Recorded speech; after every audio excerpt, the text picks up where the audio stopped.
Okay, 10.3 is another chi-square test. The chi-square test of independence.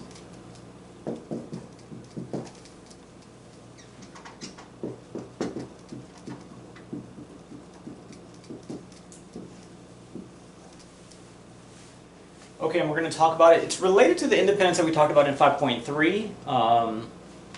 So let me review that a little bit. Recall events A and B are independent if, and our tests, well, there's 3 tests, but I'm going to default to the one that I said was the most common one, the one that's most commonly used. Look at the probability of A and B and see if it's the product of the probability of A times the probability of B. And I'm going to give you an example of one where everything's independent. Male, female, again, apologies to non-inclusiveness, but I didn't adjust this particular example yet. Smoker, non-smoker.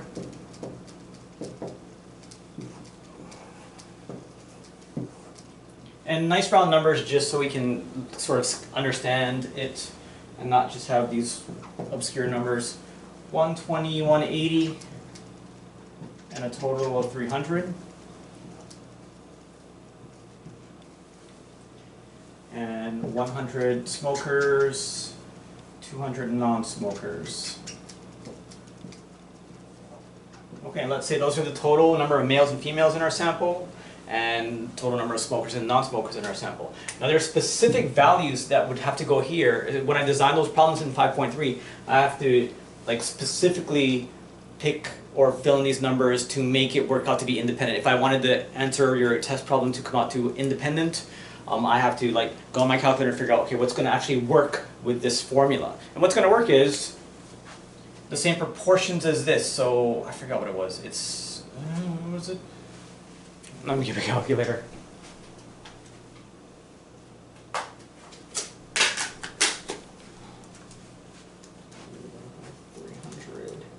Okay, so this is 40% of 300, that's 60%, that's what it was. Okay, and what I would have to do is I have to make sure that I break down this 200 by 40% of it, 60%, 40%, 60%. That's what this formula captures. I don't really want to have time to get into it and prove it or anything, but anyway, so this would be 40% of the 100, 60% of the 100, and this would be 80 and 120, I believe, yeah. Okay, and if I set it up that way, every single category of things or classification would be independent. Males will be independent of smokers, males will be independent of non-smokers, females will be independent of smoking, and females will be independent of non-smoking. So this is perfect. Everything is independent, designed by design, by me figuring out what I would need for that to happen. Okay, now in reality, if your gender doesn't have anything to do with whether or not you smoke, men and women take up smoking at the same rates, independent of their gender roles and all that kind of sociological things, and you take a random sample of 300, you wouldn't actually get exactly 40 and exactly 60, and everything wouldn't work out perfectly. So for instance, don't write this down yet, or write this down, but don't write what I'm going to write what I'm going to do now. Because I'm going to do it later, I'm going to do the exact same thing later. If we took a random sample of 300 and we got, let's say 59 and 41, or let's say just one of those females stopped smoking and one of the males took up smoking, and maybe this is a little bit off too, 121 and therefore 79, and the totals are all the same. So if you had a sample like that, it's so close to what it should be to match up the mathematically pure definition of independence that you'd probably say, oh, we still feel it's independence. It's close enough to what it should be. And that's what a chi-square test does. It tests whether it's close enough to what we expect. So you can erase that or leave it as is, because we're going to now get into the chi-square test for independence, which allows that kind of tolerance for a little bit of variation, but not too much. And we're going to decide whether there's too much variation and we declare them dependent, or whether they're close enough and we still say they're independent even if it doesn't work out exactly. And the cutoff for when it's close enough will be a significance level, and we'll look at whether a p-value related to this is smaller than that significance level. Okay, I'm going to erase, but I'll come back to this. I'm going to do this exact same example with those actual numbers of 59 and whatever I just had, and show you that it'll still show up under a chi-square test as close enough. So we'll still say it's independent. Okay, so the test breaks down like this, very similar to what we did in 10.2, so not much different. HO will be variables, and this is the generic form, are independent. We assume they're independent unless we have evidence otherwise that smoking is related to your gender. The alternative is they're not independent, or probably I'll just write dependent.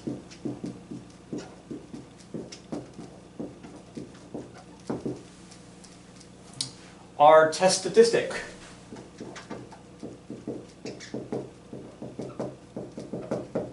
that we're going to compute from this is going to be a chi-squared test statistic, the sum of the exact same thing we did in 10.2.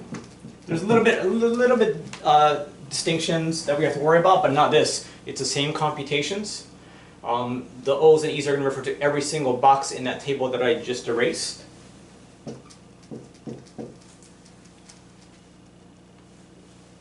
Now, last time I put not last time, I mean 10.2 with just a list of flavors of whatever or die rolls, it was K minus 1, number of categories minus 1. This is a little bit different. So I'm going to put DF for now. We do have to account for that DF, but there's going to be a formula that I'm going to write below. A couple of things I'm going to write below. The O's are the observed frequencies. Observed.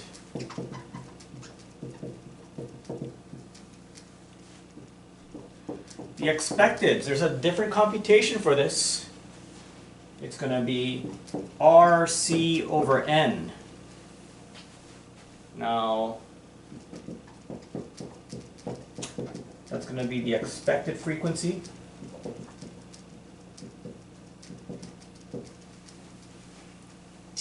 Where R and C, capital R and capital C,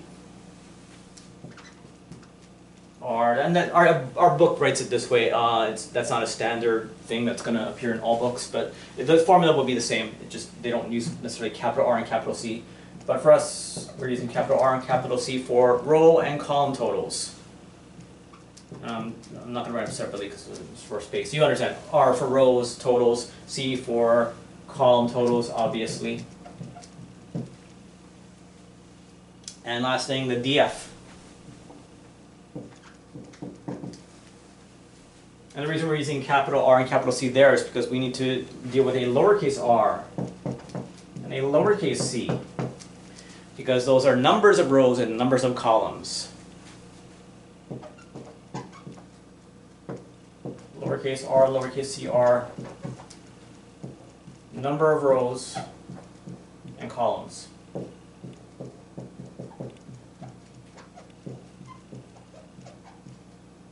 Okay, so capital R, capital C for the totals, and lowercase r, lowercase c for the number of rows and columns. All right, and then once we have that, it has this distribution. We get a p-value the same way, and then we decide based on a significance level whether it's close enough or not, and whether we stick with the null hypothesis, which is to assume they're independent, or if we have evidence in the form of a small p-value that there's something going on and there's something related to gender and smoking that's causing one gender to smoke more than the others, and then we would declare it to be dependent. All right, let me pause here though, because I'm going to jump to an example, and I'm actually going to do that same table with the slightly tweaked numbers, and show you that it's close enough. This test will determine that to be close enough.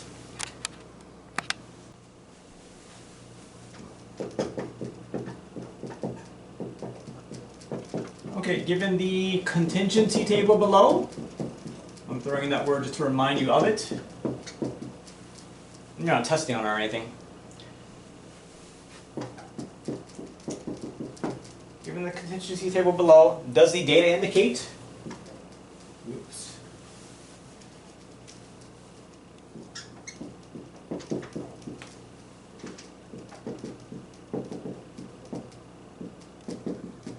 at the 5% significance level,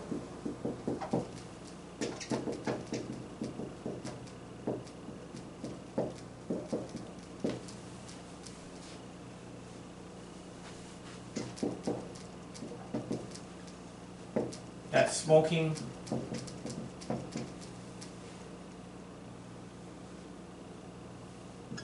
and gender are dependent variables. I'm just going to say, are they dependent?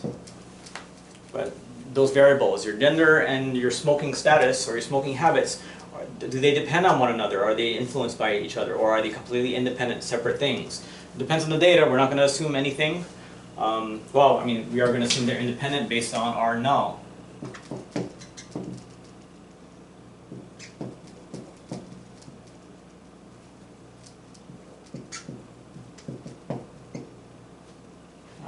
Smoking habits, smoking status.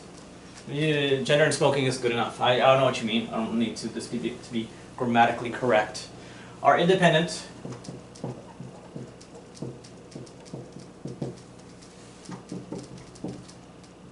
You can even use a generic form of the variables are independent and the variables are dependent.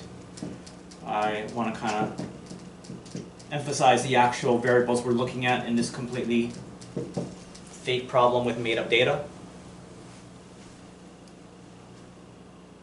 Okay, and then we're gonna, oh, I didn't even give you the table.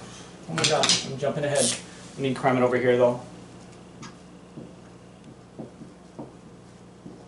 I gotta draw it big, hold on. I was gonna make it small, but I realized I have to cram a bunch of things in this table. So as you draw this table, I'm drawing it bigger than I normally would because in addition to a number here, I'm going to cram another number in this column, not in this cell right here.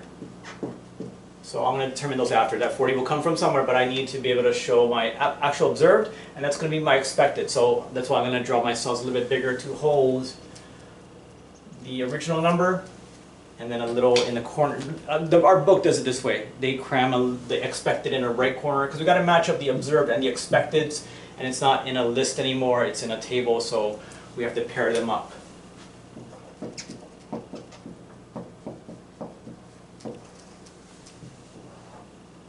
All right, what did I have?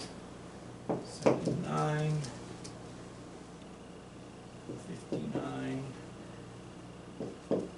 And so this is the one that's going to be close enough. It's clearly close enough because they're just slightly tweaked from the true independent. I think yeah, I'm good. Yeah, I can see that side. All right. My totals are the same. Nice round numbers. But again, I tweaked those a little bit so it's not quite. It doesn't satisfy the criteria of independence from 5.3, the mathematical pure notion of independence. But in the quick and dirty world of statistics, we expect some variation, and if it's close enough, we attribute it to variation and not the fact that smoking your gender is affecting whether or not you smoke. All right. So that's my table. That's my data that I've gathered. Then I would do my non-alternative, which I jumped ahead and did that already. And then I would need to start building towards my chi-squared statistic, which is, what am I going to do here? I've got to do my expecteds for each one. So my observeds are for male smokers. So there's basically 4 combinations of variables. So I don't want to say there are 4 categories because it's not just flavors of things. There are combinations of gender and smoking habits. So this 41 is one of them. That's one of the observed. 41 male smokers. 59 female smokers, 79 male non-smokers, and 121 female non-smokers. The totals are not part of it, so there's 4 things we're going to be putting in our list and summing. But I'll need those expecteds for each one of those 4. And that's where I'm going to, yeah, I'm going to do it, I guess, here.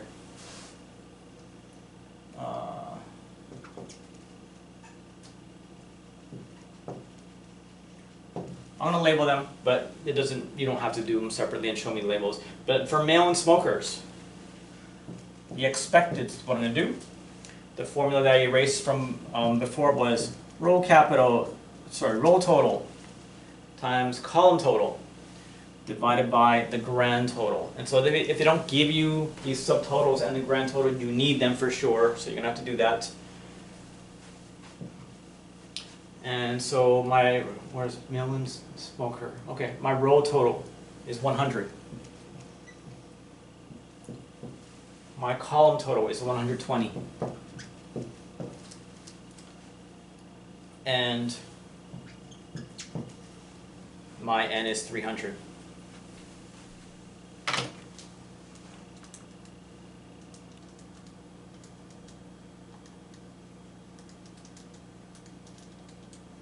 Okay, I got 40.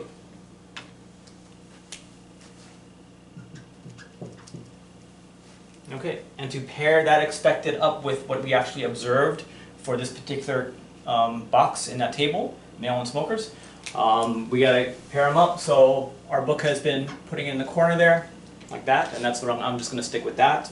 It's a good organizational scheme for us to pair them up. Anyway, based on these totals, we expect, if they're independent, we expect 40 male smokers exactly. And we got 41, so we're pretty close on that particular category.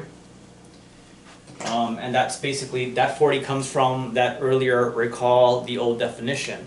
If you want to know where it's coming from, this is like a condensed version of it. It's basically, you don't have to write this down. It's the probability of male times the probability of a smoker. And that'll give you the probability of a male and yeah. So, and based on the definition of independence, that gives you the probability of a male and a smoker. And then you multiply it by 300 to anticipate how many male smokers you expect. And so this one is 100 over 300. This one is 120 over 300. And then we're going to multiply by 300. So one of the 300s cancels. One of the n's cancels, so you end up with the row total times the column total divided just by a single n. So it's derivable. My point is not for you to deal with this and worry about it, but I do want to say it's derivable from what we know in a pretty simple proof.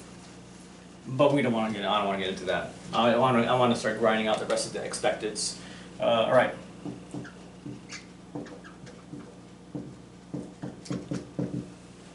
Male and non. Go ahead and do that. Pause here if you want to take the time, but if you feel it's pretty straightforward, just keep the video running and I'm going to do it right now. What am I looking at? Male.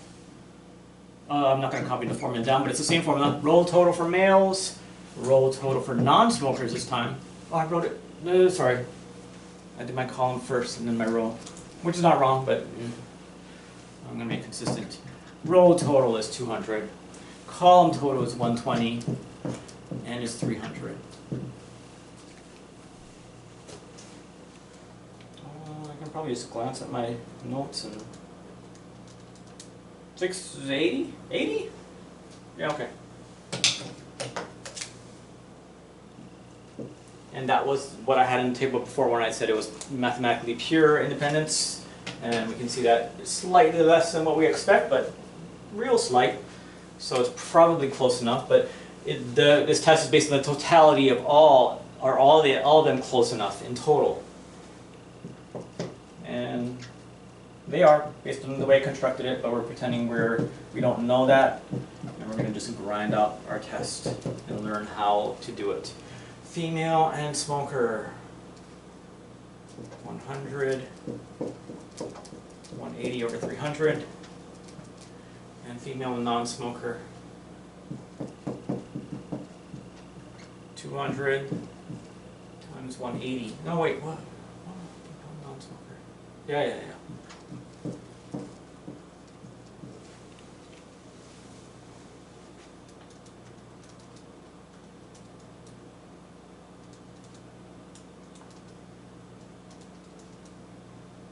Okay, and I got 60. And I got 120. Female smoker, we expect 60, so the expecteds are in red. We observe 59, and then we expect 120. And so that in red, all the expecteds are, like I said earlier, if I was doing this, making this a problem in 5.3 and I wanted them to be independent, I have to make sure I use these, fill in my table with these values, because that's what we expect if they're independent. That's exactly what we expect if they're independent, and that's what this computation R times C divided by N does ultimately, is figure out what's going to give me that perfect mathematical independence. But what we are doing is seeing if the actual results, the observed, are close enough to that. We still default to them being independent.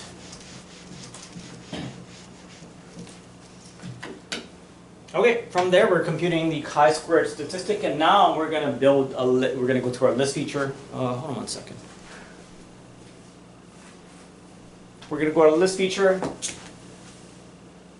and do O's, E's, and build up to that. And you can label them if you want. I did that when we were doing other things, just because it helped me to keep them straight. And if that helps you keep it straight, that's fine. But the order doesn't matter here. Male and smoker, male and non-smokers, female and smoker, female and non. And I would just have that just to make sure I pair them up properly when I do this. Male and smokers are observed. We observed 41. That was our actual data set. Our expected that we computed using that formula was 40, and so on. Wrong one. 79 and 80, 59, 60, 121, 120. Okay, and at a glance you can see they're all very close to what we expect. So if you understand the nature of this test, we're definitely going to not reject. But again, I'm just illustrating this to talk about the process. And I'll give you another example with not as close data, and we can't at a glance tell what's going to happen.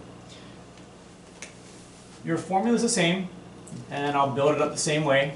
I'm going to do O minus E and square it, and then divide by E in L4. You can go straight to the actual O minus E squared divided by E if you're okay with that.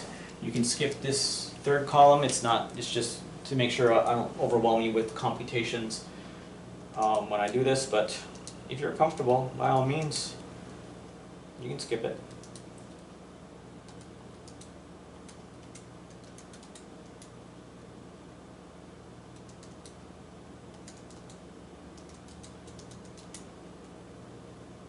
Okay. Parentheses, I'm going to go to the column header of L3, do parentheses L1 minus L2.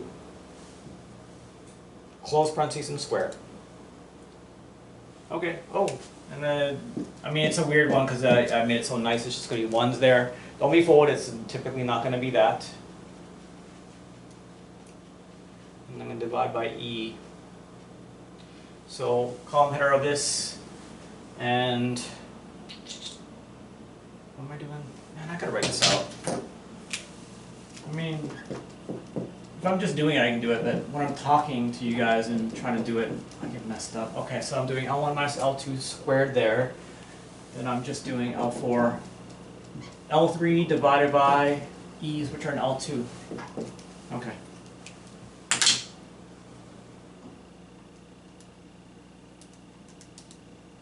Okay. And I got 0.025. 0.0125. These are actually still nice because, again, I completely faked this data to just be one off on everything. That's why it's such weird values, weirdly clean values, but it's not going to be like that in real life data.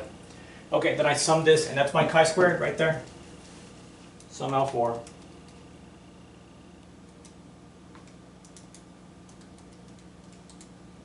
.0625.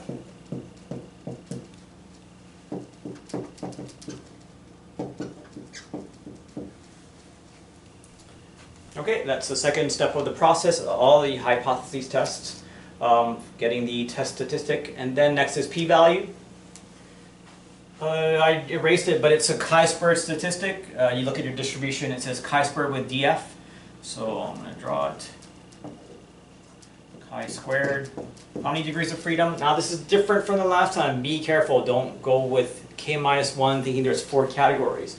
This one's different because it's not just 4 straight categories. They're all, you know, interlinked and cross-tabulated. It was the lowercase r minus 1 times lowercase c minus 1. So over here I'm going to do a df computation and then cram it there, but let me remind you. How did I write it? R minus 1 first?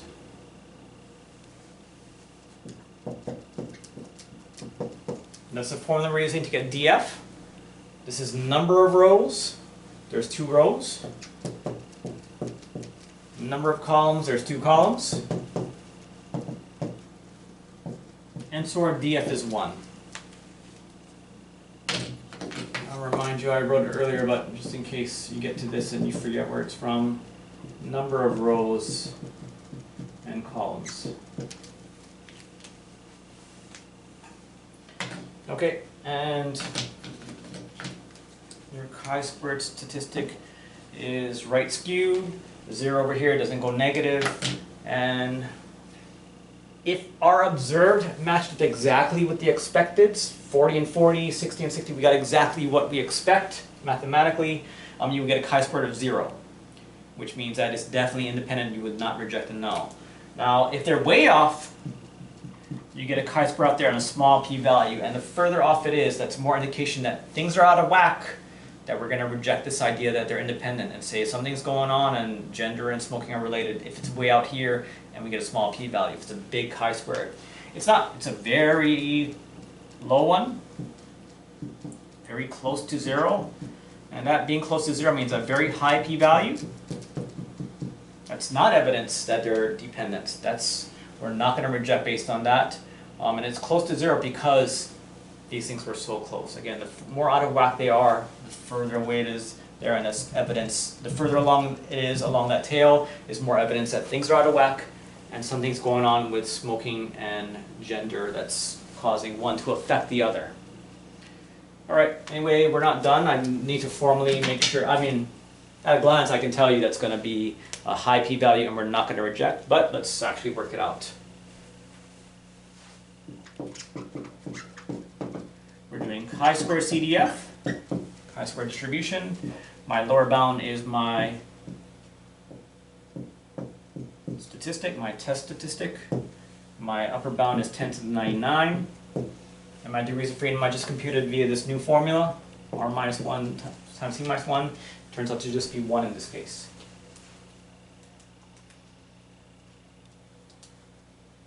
From 0.625, 10 to the 99, and 1 degree of freedom. Okay, and this is the largest p-value we've seen, unrealistically large, some might say. 0.803, which means there's an 80.3% chance that the fact that these were off, there's an 80.3% chance that it was just randomness. And that's a high probability that it was just randomness, not because gender affects smoking. So our conclusion is, I erased it, but I did mention the significance level. It was 5%. My p-value is much bigger than that. So this is nowhere near enough evidence for us to conclude they're dependent, so we are not rejecting the null, which means we're kind of accepting it. And our conclusion is that we believe they're independent. The red is what we would get if they were independent. The black is what we got. It's close enough where we just say, it was probably just a random selection of 300 people, and it's close enough to what we would expect if they were independent. And so we conclude they're independent, that smoking and gender are independent. Okay, I'm going to pause there. We'll do a less nice one, but that illustrates how this test works and goes through the distinction and the difference between the last one, but very similar. Okay, we're just going to do one example from scratch of this test, given the data below.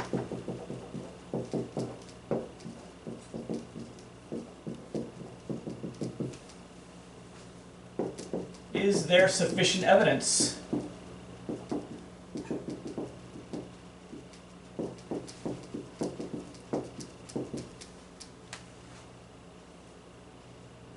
to conclude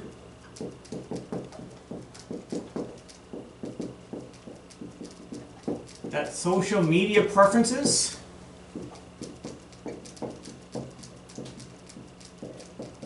are dependent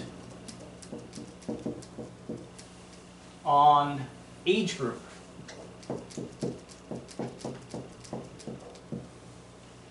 So we've gathered some data on what social media, completely fake by the way, I'm pretty sure I just made this up.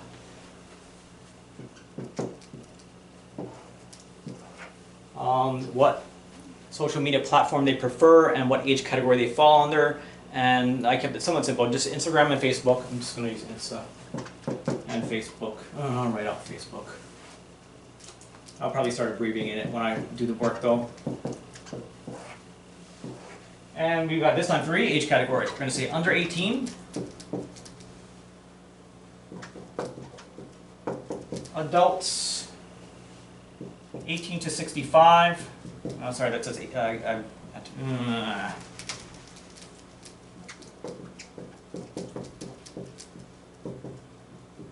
adult 18 to 65, but we're distinguishing seniors 65 and over. Okay.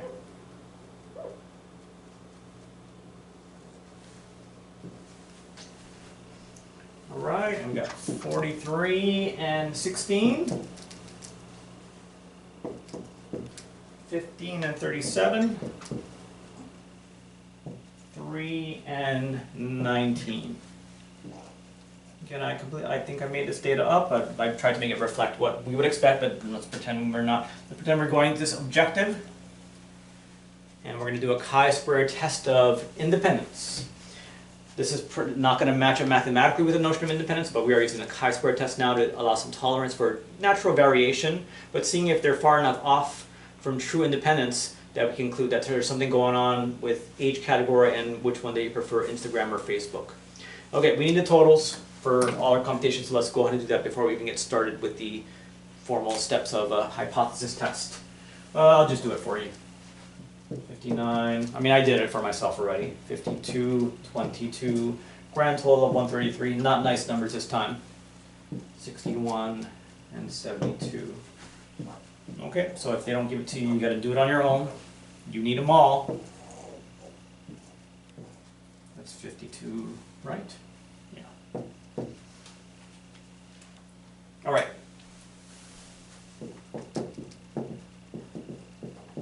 You know, I'll always say we accept independent. I know what we're talking about. Social media preference and age category are independent. Social media preference and age category are dependent.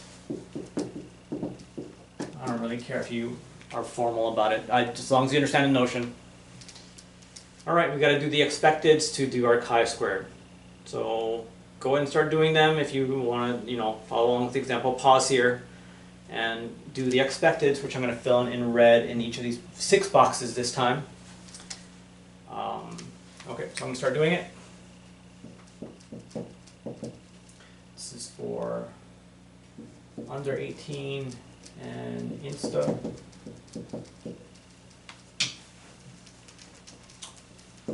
I'm going to write one on the board, but then after that I'm just going to do it on the calculator and just fill them in.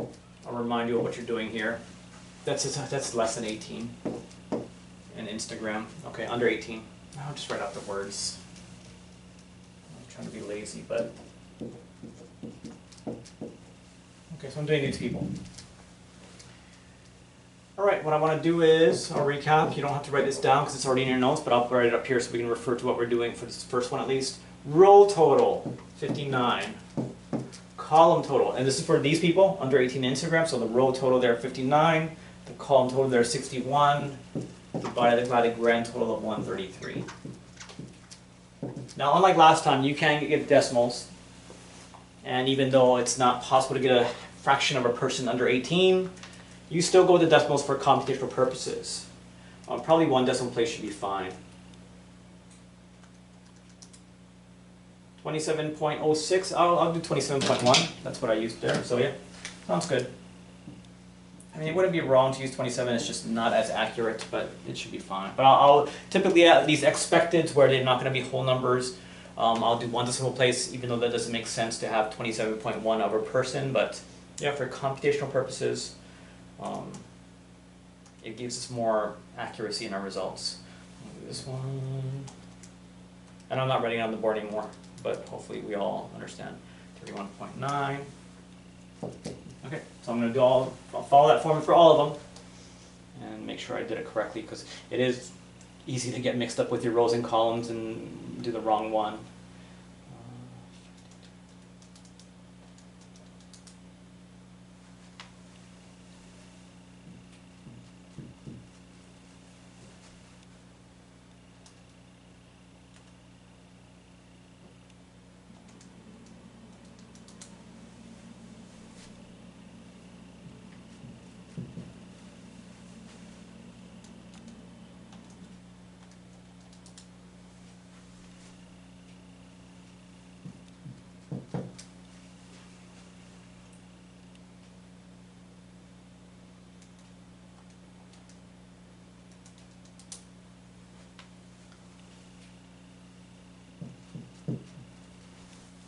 Okay, I don't know if I wrote too small, but I'll read them off. Okay, starting, I'm going to go row by row. 27.1, 31.9, 23.8, 28.2, 10.1, and 11.9 are the expecteds for each category. And that would be if they're independent. If being a senior or being under 18 doesn't affect whether you're going to prefer Instagram or Facebook, I'm sure we all suspect that it does. I mean, I feel like it's very common knowledge that, well, we shouldn't be saying that when we're doing a test, we should be objective, but aside, we probably all are expecting older people to prefer Facebook and younger people to prefer Instagram. And if you look at the data, again, completely made up, but yeah, you have a disproportionately high number of under 18s going with Instagram. That's assuming if they're independent, so it kind of looks like something's age group is affecting their preference.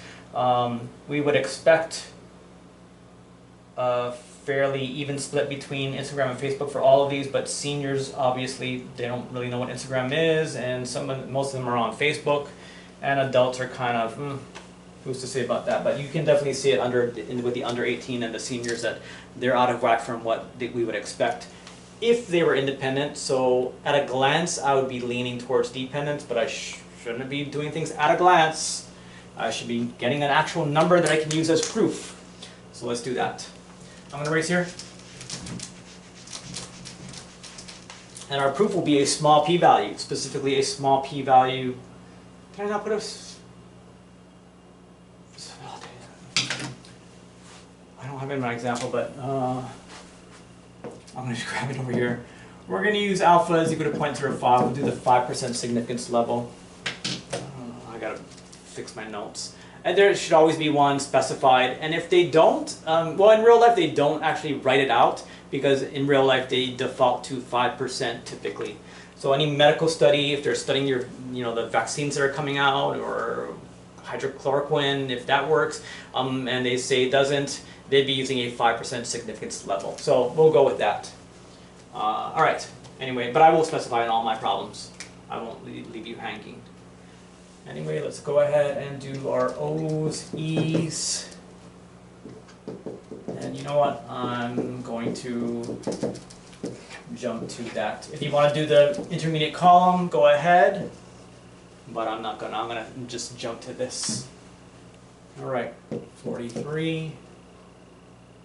So what am I gonna do? I'll do the. It doesn't matter what order I'm putting it in. I don't know if I'm being consistent with last time, but I'm going to do that column and then that second column.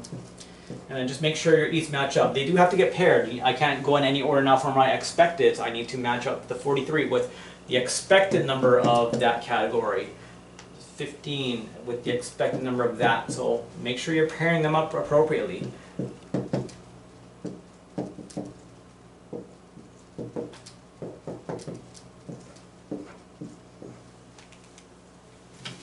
Alright, and since I'm going to be lazy, I'm now going to be doing in L3 the full computation to get O minus E squared divided by E. So I'm going to do parentheses. L1, my O's, minus L2, my E's, close parentheses squared, and then the same step, divide by L2. But if you're not comfortable with that, do the extra step. I feel like we're just wrapping up, so anybody who's made it this far, I feel like you guys are pretty good with this kind of thing. I have full confidence in all of you.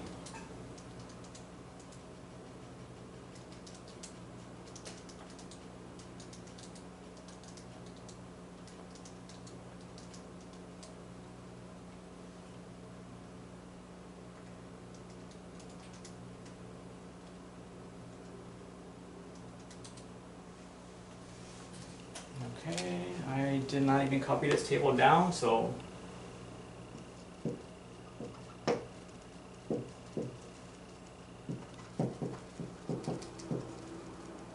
the main thing will be making sure our chi-square is correct. And if it's not, it's because I made a typo, probably.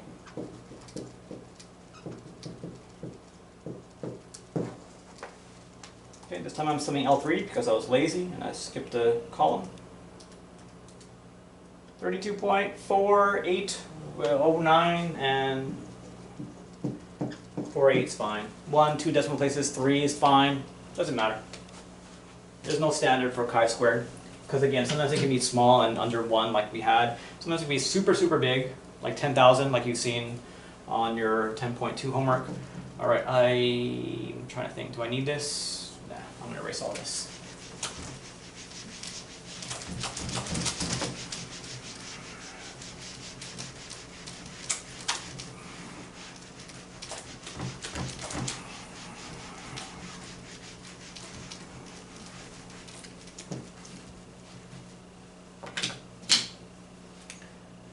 All right.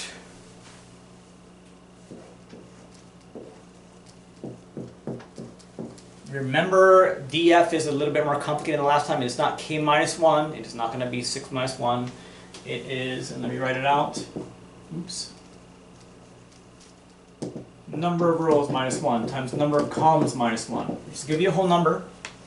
Rows. Oh, sorry. Not those rows. Rows in the original table, which I just erased. There were under 18, adults, and seniors. That's 3 rows. And then there was Insta and Facebook, 2 columns. That's 2 times 1, so we're using DF of 2. So be careful about this. It's a new computation for degrees of freedom.